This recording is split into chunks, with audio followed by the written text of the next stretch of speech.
Jefferson County Public Schools were closed due to COVID-19 from March 13, 2020 to August 11, 2021. This significant loss in in-person schooling has caused a noticeable gap between what students are supposed to know versus what they currently do. We met with teachers as well as students from several grade levels to talk about their experience with coming back to school after the pandemic.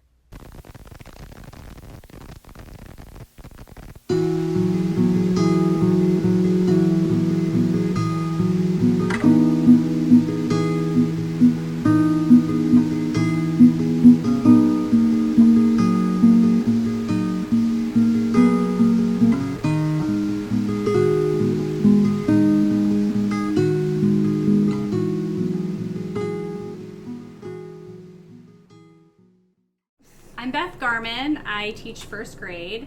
I've been here in first grade for about 14 years, and before that I taught middle school for 6 years.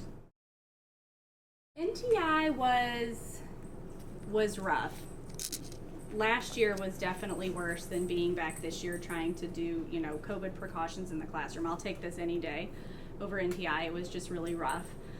Trying to engage kids and help them learn via Google Meet, and the kids and their families really did an awesome job at, a lot of parents work, and they were trying to do the best they could about getting their kids online, and I so appreciated all their work. However, it's just not a replacement for being in the classroom every day, all day long.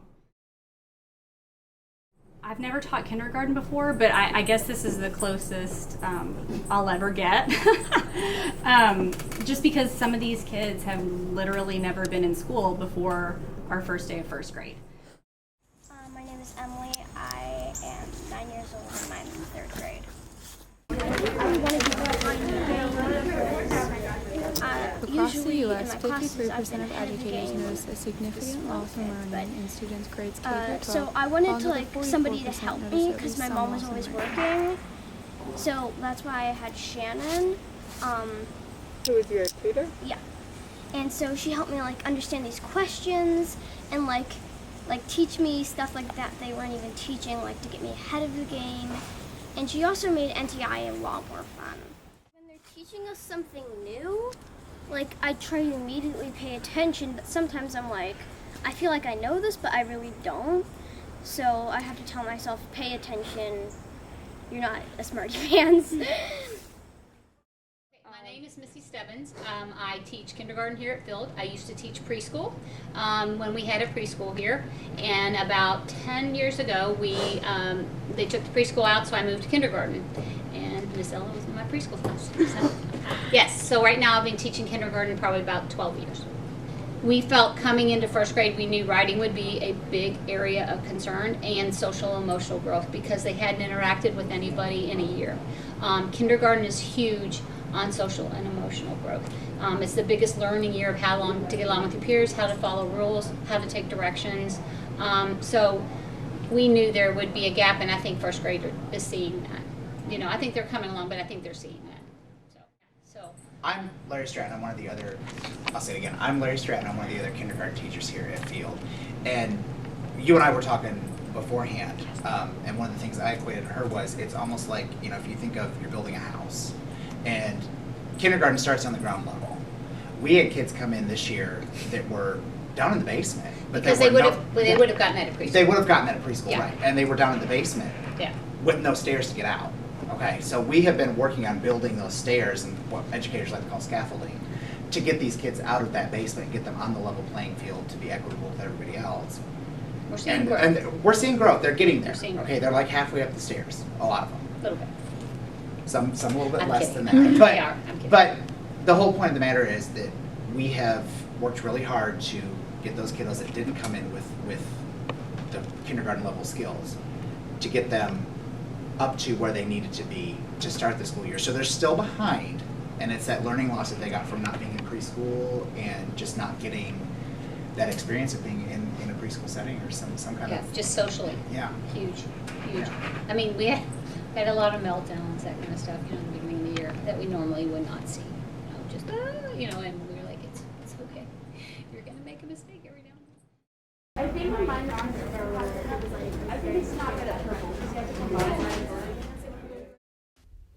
When comparing academic progress from the past year to earlier years, 85% of educators agreed students' grades K through 12 were behind at least 1 to 3 months, with 23% claiming students were behind 6 to 12 months.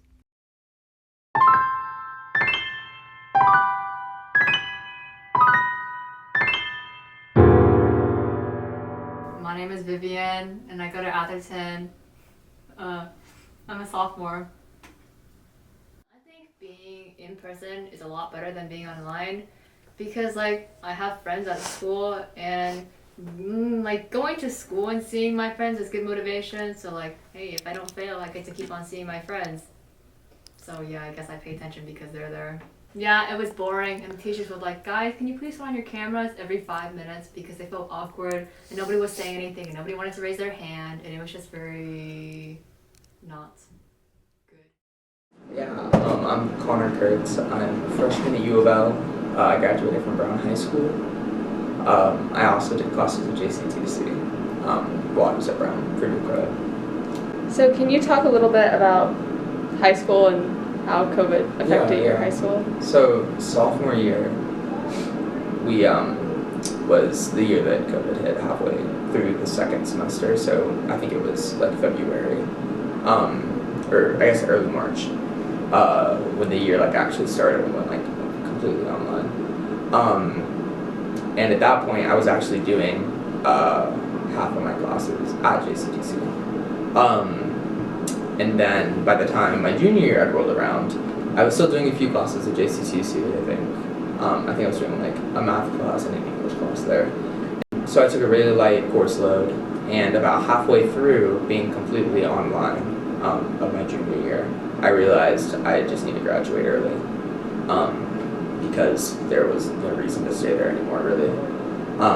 Unfortunately, because of COVID, at that time, the vaccine was still not common knowledge. There wasn't like a lot of hope that would get out soon. And so me and my friends and stuff, we were all super convinced like this is what the rest of high school is going to be like for us. The assignments, not even that they weren't graded, it was you couldn't do lectures, questions were really hard to ask, nobody had motivation to even join a Zoom call. So by the end of my junior year, I was working a lot more than I was previously. Didn't spend a lot of time going to my classes at all, but was still doing fine in them because I had such a light course load. And at that point, I had actually kind of decided that going into college, I wasn't going to be able to prepare myself as well as like the people before me had. More so that like I would need to do the preparation myself about my high school. Sorry, that was not very like No, it was perfect. collective.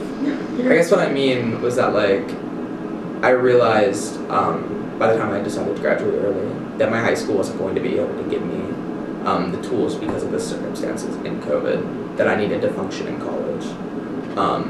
So much so that I need to go out and experience it for myself and teach myself those tools, if that makes sense. When schools came back to in-person learning, educators became well aware of the learning gaps caused by the pandemic and are working with students to eliminate this gap and catch students up to where they are meant to be.